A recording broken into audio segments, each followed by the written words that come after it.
Okay.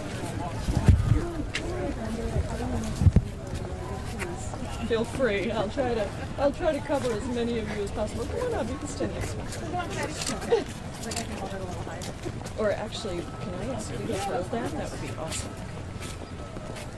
All right. Good afternoon, everyone. Thank you all so much for being here. Shortly, you will hear directly from people who have been wronged and had their rights violated by Kristi Noem's Department of Homeland Security. Today, in the House Judiciary Committee, I questioned Secretary Noem. I gave her an opportunity to answer for her agents' lawlessness and the trauma that her personnel have inflicted on immigrants and citizens alike. Instead, what we heard from her were excuses, deflections, and flat-out lies. She refused to accept responsibility for the actions of ICE and CBP, for the arrests of U.S. citizens, for the deaths of 40 immigrants in ICE custody, for the kidnapping and the disappearances of children like Liam Ramos, and for the killings of Alex Preddy and Renee Good in the streets of Minnesota. It is a terrible shame that she could not do any of that. It's sadly unsurprising from an administration that would work so hard to turn us against our neighbors so that we don't notice that billionaires are stealing from us, that predators are running governmental agencies, that costs are rising and Trump is doing nothing to stop it. Tomorrow, the House of Representatives will vote on the DHS appropriations bill, a push by Republican leadership that aims to end the current DHS shutdown. Kristi Noem's display today only further cemented my belief that she needs to resign, be fired, or be impeached. DHS, ICE, and CBP need to be dismantled. There is no reason for them to operate in this way with zero accountability and no way to ensure that they actually protect our residents rather than terrorize them. That is why I have refused to give another cent to these agencies without significant reforms. Republicans already gave them a $170 billion slush fund that ICE is using to invest in for-profit prisons, in massive warehouses that take in money for those prison operators and incarcerate tens of thousands of people every single night without any due process and in violation of hundreds of court orders. We need to end the kidnapping, incarceration, and yes, the murder of our residents. ICE and CBP need to get out of our cities and stop these surges. They should have judicial warrants for arrests so they can't just pick people up on the streets, including the U.S. citizens that you will hear from today, in violation of the Fourth Amendment of the Constitution. There needs to be real accountability for the people that they've murdered. They need to stop terrorizing our communities and our neighborhoods. Noem and DHS are not serious to come to the table and take accountability for the wreckage that DHS has caused, much less to make any of these necessary changes. The only light in all of this darkness is the courage, the compassion, the bravery of the people who have stood up, who have recorded ICE and CBP abuses and let the entire world see the lawlessness of DHS juxtaposed against the courage of ordinary people. So let me pass it over to one of those people who understands the horrors firsthand and has courageously used her voice to showcase ICE and CBP's outrages, Patricia O'Keefe. Thank you, Congresswoman Jayapal. My name is Patty O'Keefe. On January 11th, I was violently arrested and detained while legally observing ICE in my neighborhood and was released 9 hours later with no charges. What happened to me was a flagrant violation of my constitutional rights. It was frightening, it was traumatic, and to this day, inexplicable. The ICE agents escalated quickly and without provocation. After briefly warning us to stop observing them, and as they were walking back to their car, one of the agents gave a little shrug as if to say, hey, why not? Came back and sprayed pepper spray directly into the intake vent of my car. The fan was on in my car, so the gas got in immediately. We started coughing. It was burning our throats, our eyes, our mouths. It was absolutely an excessive use of force. Then, without asking us to roll down our windows or even get out of the car, they smashed them in. They said that we were obstructing, even though there was no one in front of them. They were not boxed in. We were not at an active ICE raid. And once they smashed those windows in, I was just frozen. My hands were up. The car was in park. I was doing everything that I possibly could to signal to them that I was not a threat. But in the back of my head, I was like, does that even matter anymore? This was just days after Renee Good was shot dead in the street by an ICE agent. I was then taken and detained for over 8 hours. We were never charged with anything or given an explanation for why we were there. When we got to the detention center, we were put in ankle shackles and led to a specific hallway with designated cells for U.S. citizens. I was not offered a phone call. I asked repeatedly. I had to beg to use the bathroom. The treatment there was dehumanizing and it felt arbitrary. And the way that I was treated personally by ICE agents was reprehensible. They took photos of me on their personal phones, made fun of my appearance. One agent made a degrading and threatening comment meant to humiliate and intimidate me, and that comment has stayed with me since. I want to speak to the psychological impact of this experience. As a result of this, I have developed severe anxiety and nightmares. I can count on one hand the amount of nights I have not dreamt about ICE chasing me down. I feel violated, objectified. I've had to seek medical help to adjust my medication. I've had to seek psychological help to try and process what happened to me. This has changed me to my core, and I think a lot of people who experience this would say the same thing. I'm not the same person as I was before this happened. And, you know, the car repairs, the physical damage, you know, it's expensive, but we can repair that. The emotional damage, the emotional trauma and toll that this has taken, that's a lot more difficult. I don't know when that's going to get better. And we've just been left to deal with the fallout, pick up the pieces. And how do we do that? I don't even know. So to Secretary Noem, your Department of Homeland Security released a statement about my arrest that was riddled with lies, least of which saying that the ICE agents used a minimal level of force when arresting and detaining me. I need the people to know that you may try to discredit me by lying about what truly happened, but we are not going to let you rewrite history. I am sharing my experience today to ensure that Americans do not have to go through a similar experience. Our government should not be able to hurt people and illegally detain people. It should be protecting and serving the people. So no one should endure this treatment while lawfully observing. The fear and trauma and ongoing anxiety this has caused must be acknowledged. Psychological, emotional, and constitutional harms must be addressed. We need accountability, and we will not rest until we get it. Thank you. So incredibly powerful, Patty, and I'm so sorry for what you and everyone else that is speaking today has gone through. It's now my honor to introduce Wesley Powers.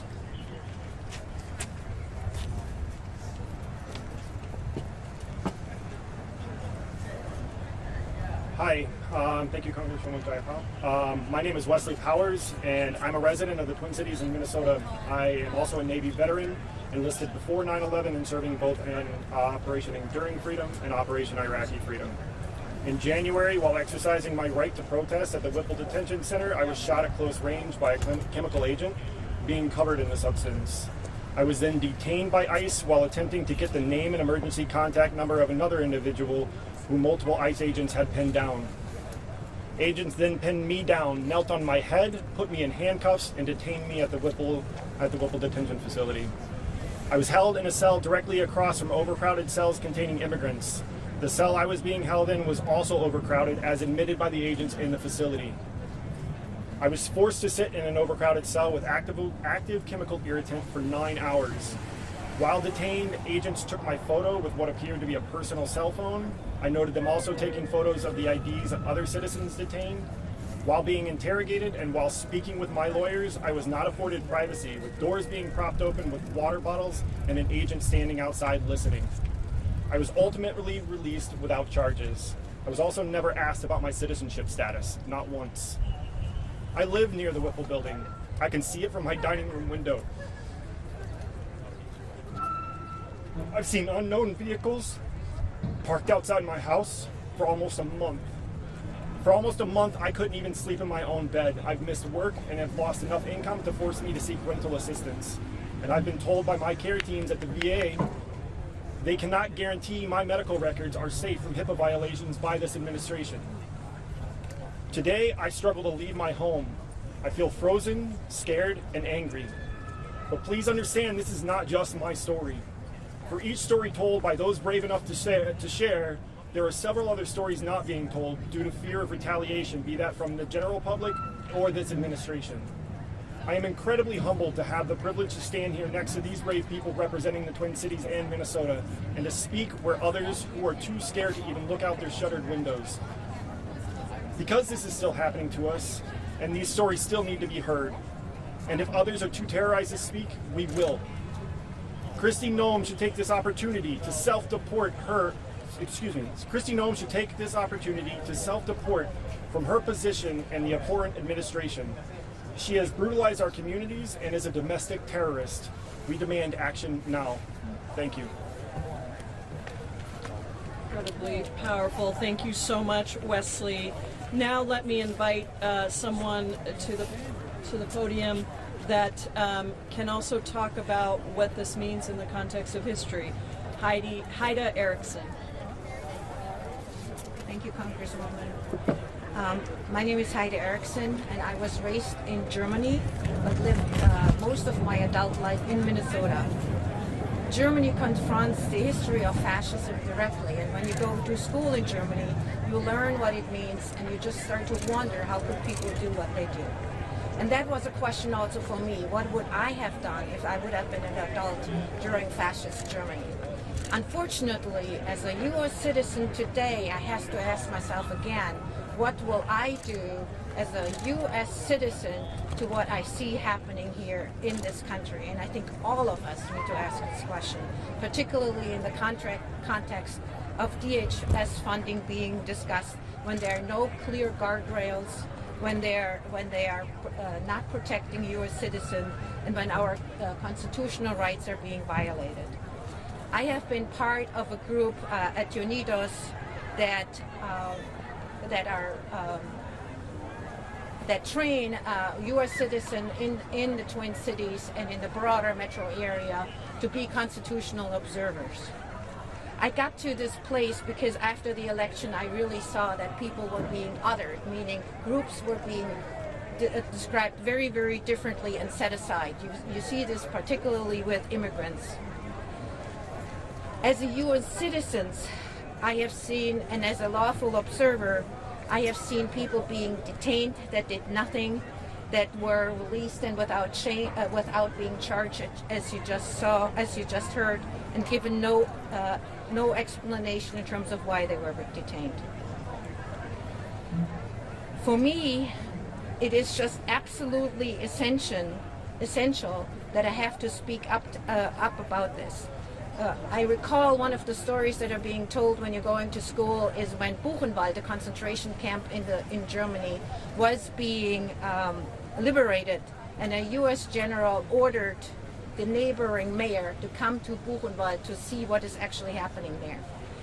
The mayor, after that visit, said, "We knew, but we didn't know, but we knew." And I think this is exactly happening today. We know enough what is happening. We see children being detained. We see citizens being arrested. We see detainees dying, and we see our constitutional rights being violated. This is not business as usual here in the United States. Expanding DHS funding without guardrails is dangerous. And I have called my elected officials and really expressed to them that I do not support funding DHS without accountability and clear protection, that they need to protect our constitutional rights to set guardrails and to protect the dignity and safety of all, and particularly our constitutional rights. Thank you. Thank you so much, Heidi. That is incredibly important information. Now it's my honor to introduce another brave U.S. citizen who is sharing his story, Ed Higgins.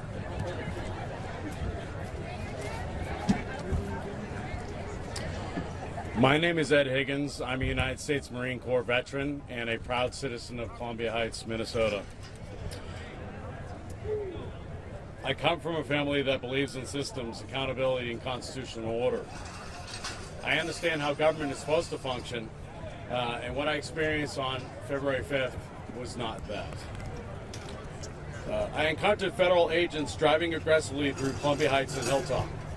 A vehicle incident escalated into a high-speed pursuit in which I called 911 fearing for my life. I drove to a local police station seeking safety. Instead, I was boxed in. Agents exited the vehicle with firearms drawn and guns pointed at my face. Conflicting commands were shouted and an agent was kicking my door. Agents attempted to break my driver's side window with their firearms. And when that didn't work, they went to get a hammer. In that moment, I believed I might not survive. It was in that moment that Minnesota Bureau of Criminal Apprehension intervened and the BCA Investigative Division Manager, Scott Mueller, de-escalated the whole situation. His presence prevented what felt like a powder keg from igniting. Without that intervention, I believe the outcome would have been tragic. What I observed felt disorganized and unstable with chaotic intake procedures at the Whipple building. Equipment malfunctioning, sensitive materials unsecured, confusion around protocol. While some career agents acted professionally, the overall operation felt improvised and not disciplined. My bigger concerns are the reckless driving through residential neighborhoods.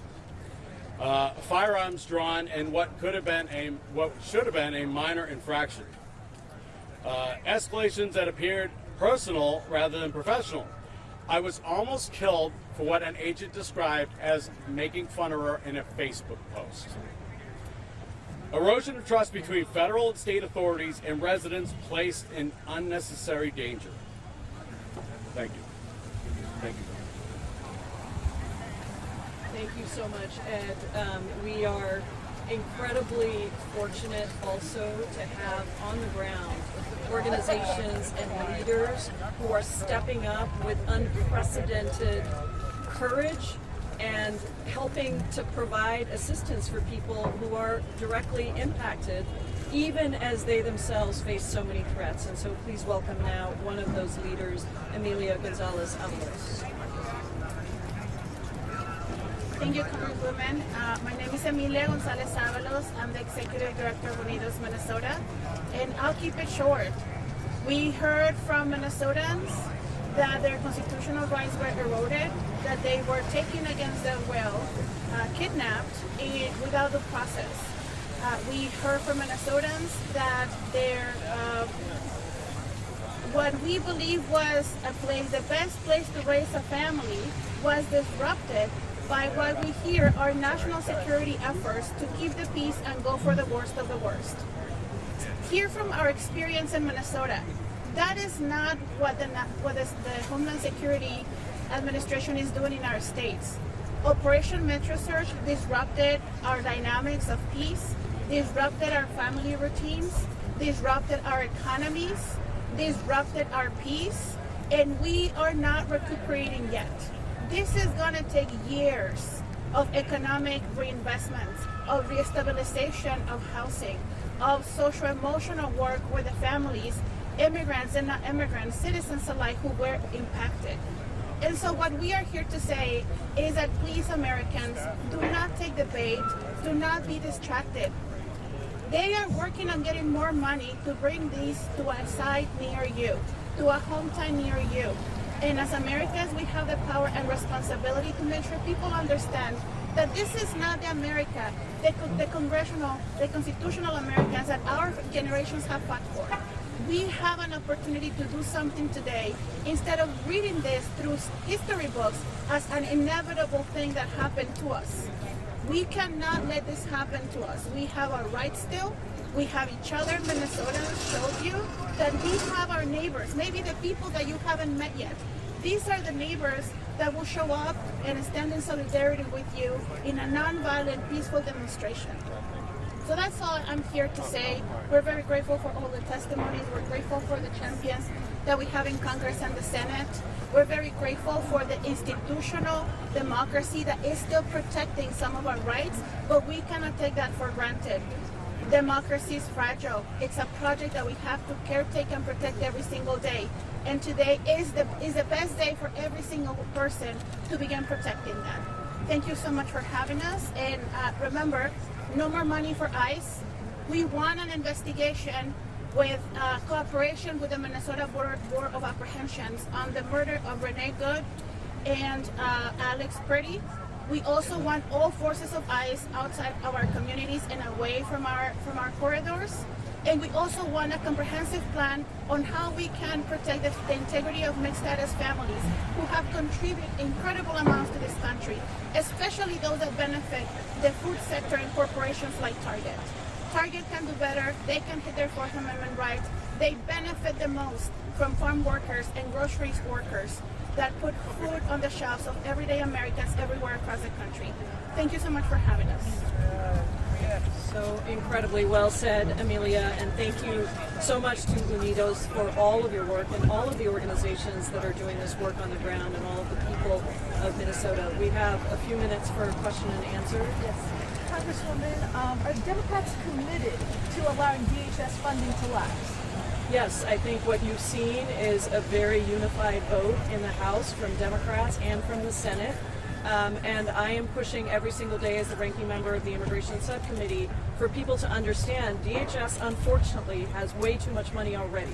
They do not need 1 cent more, and we must have real guardrails and accountability. And so we are committed to not funding DHS, to not funding ICE and CPP, and we're going to hold to that. And I think, listen, there are all kinds of things that the administration is trying to do to distract us from this.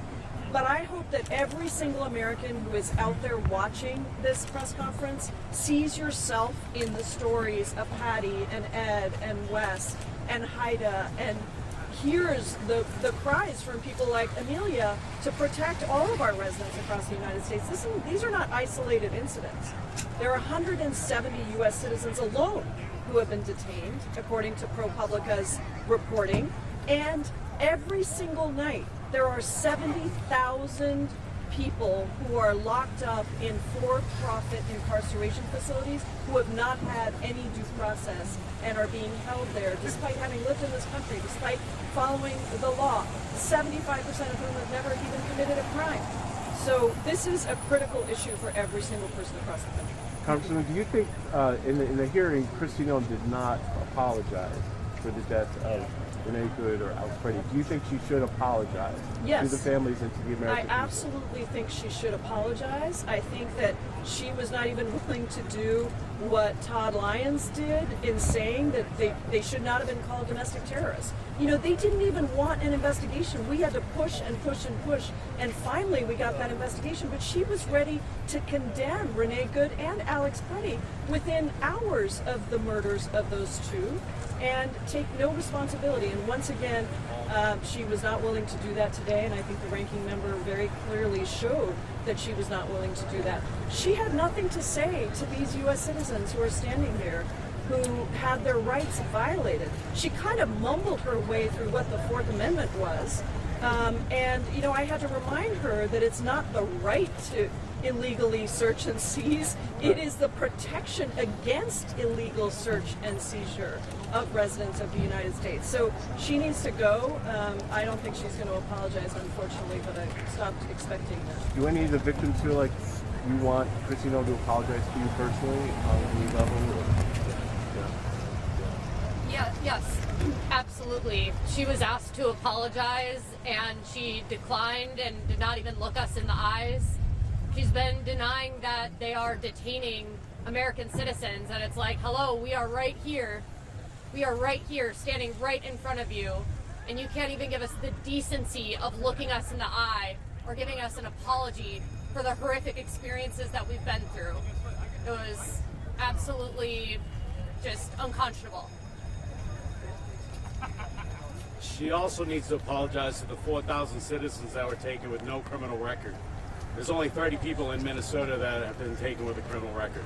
That is abhorrent. We need our neighbors home. We need our neighborhoods made whole again. And that would start with her apology. It would end with her resignation. Woo! Anyone else? Congresswoman, do you think the Democrats' demand to require ICE agents to wear body cameras, if enacted, would actually stop the misconduct by those agents? No, I don't think it would stop it, because this is a culture problem. This goes deep into what DHS thinks that they have the right to do, and that includes violating people's rights. So would body cameras help? Maybe, but not without somebody who is really demanding accountability and holding people accountable when they violate the law. And I just think that DHS has become a completely lawless agency. ICE, CBP, they operate as if somehow they're turning people against their own government. And that, honestly, there's so many tools to all of this. You've heard some of the personal tools, you've heard the financial tools. There's a real tool to when residents see the government attacking them instead of protecting them. And that's going to have effects for a long time. All right, everybody, we have to wrap up. Thank you all so much for being here. Appreciate it. Thank you. Got you. That's what worked out last night.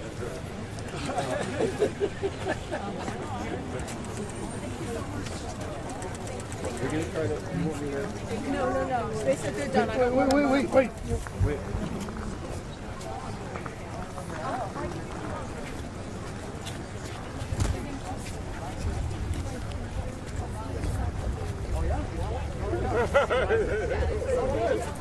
I didn't go over there.